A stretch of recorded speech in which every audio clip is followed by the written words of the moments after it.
ఇప్పుడు తెలుగు రాష్ట్రాలకు చెందిన ఇద్దరు కీలక నేతలు జైలుకు వెళ్లడానికి తహతలాడుతున్నారు. 2003లో వైఎస్ఆర్ చేపట్టిన ప్రజా ప్రస్థానం పాదయాత్ర ఉమ్మడి ఆంధ్రప్రదేశ్లో డీలా పడిపోయిన కాంగ్రెస్ కు కొత్త ఉత్సాహం తెచ్చింది. 2004లో అధికారంలోకి వచ్చింది. వైఎస్ఆర్ సీఎం అయ్యారు.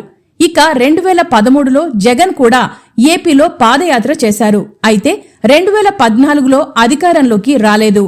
2018లో మళ్లీ యాత్ర చేశారు. ఈసారి అధికారం వరించింది. జగన్ సీఎం అయ్యారు. ఇక 2022లో తెలంగాణ సీఎల్పీ నేత భట్టి విక్రమార్క పాదయాత్ర చేశారు. ఈ పాదయాత్ర కాంగ్రెస్ ను 10 ఏళ్ల తర్వాత తెలంగాణలో అధికారంలోకి తెచ్చింది. అయితే భట్టి సీఎం కాలేదు. డిప్యూటీ సీఎంతో సరిపెట్టుకున్నారు. ఇక 2024 ఎన్నికల్లో ఏపీలో అధికారంలోకి రావడమే లక్ష్యంగా లోకేష్ యువగలం పేరుతో పాదయాత్ర చేశారు. దీంతో ఆశించిన ఫలితాలు వచ్చాయి. టీడీపీ మళ్లీ పుంజుకుంది. అధికారం చేపట్టింది. చంద్రబాబు సీఎం అయ్యారు. లోకేష్ మంత్రి అయ్యారు. ఇక జైలుకు వెళ్లినా సీఎం అవుతామనే అభిప్రాయం ఉంది. జైలుకు వెళ్తే పవర్ఫుల్ అని నేతలు భావిస్తున్నారు. తెలంగాణ సీఎం రేవంత్ రెడ్డి, నారా చంద్రబాబు నాయుడు, వైఎస్ జగన్మోహన్ రెడ్డి జైలుకు వెళ్లొచ్చాక సీఎం అయ్యారు. పాదయాత్ర చేయడం కష్టమైన పని. జైలుకు వెళ్లడం ఈజీ. బాగా విశ్రాంతి దొరకడంతో పాటు మైలేజీ వస్తుంది. ఇది కేసీఆర్, జగన్ కు బాగా అర్థమైంది. రేవంత్ ను అరెస్టు చేసిన కేసీఆర్ పార్టీని గెలిపించలేదు. చంద్రబాబును అరెస్టు చేసిన జగన్ కూడా పార్టీని గెలిపించలేకపోయారు. దీంతో ఇప్పుడు 2 తెలుగు రాష్ట్రాలకు చెందిన ఇద్దరు కీలక నేతలు జైలుకు వెళ్లాలని తహతలాడుతున్నారు. 2 తెలుగు రాష్ట్రాల్లో కీలకంగా ఉన్న BRS working president KTR, YCP అధినేత జగన్ తాము మళ్లీ అధికారంలోకి రావాలంటే పాదయాత్ర చేయాలి లేదా జైలుకు వెళ్లాలని భావిస్తున్నారు.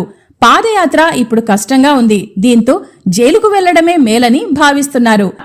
ఇందుకు తహతలాడుతున్నారు. ఉత్సాహం చూపుతున్నారు. ఫార్ములా 1 ఈ రేసింగ్ వ్యవహారంలో తాను జైలుకు వెళ్లడానికి రెడీ అని కేటీఆర్ అంటున్నారు.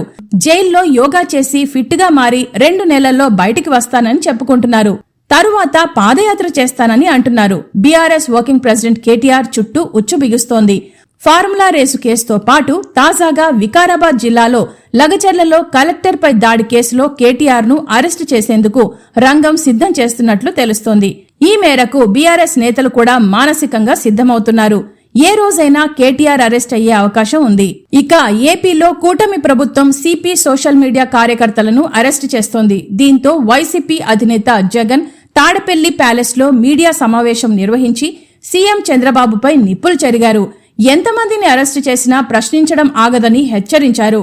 పార్టీ నేతలు, కార్యకర్తలు అందరూ సోషల్ మీడియాలో ప్రభుత్వాన్ని నిలదీస్తూనే పోస్టులు పెట్టాలి అని సూచించారు. అరెస్ట్ అయితే పార్టీ అండగా ఉంటుందని వెల్లడించారు. అరెస్టు చేయదలిస్తే ముందుగా తనతోనే మొదలు పెట్టాలని జగన్ సీఎం చంద్రబాబుకు సవాల్ విసిరారు. ఇక అసెంబ్లీలో అడుగు పెడితే అనర్హత వేటు వెయ్యాలని చూస్తున్నారని పేర్కొన్నారు. దమ్ముంటే అనర్హత వేటు వెయ్యాలని సవాల్ చేశారు. ఎన్నికల్లో ఓటమితో బీఆర్ఎస్, వైసీపీలు 2 రాష్ట్రాల్లో డీలా పడ్డాయి. వాటిని జాకీలు పెట్టి లేపేందుకు నేతలు యత్నిస్తున్నారు. క్యాడర్లో ధైర్యం నింపేందుకు యత్నిస్తున్నారు.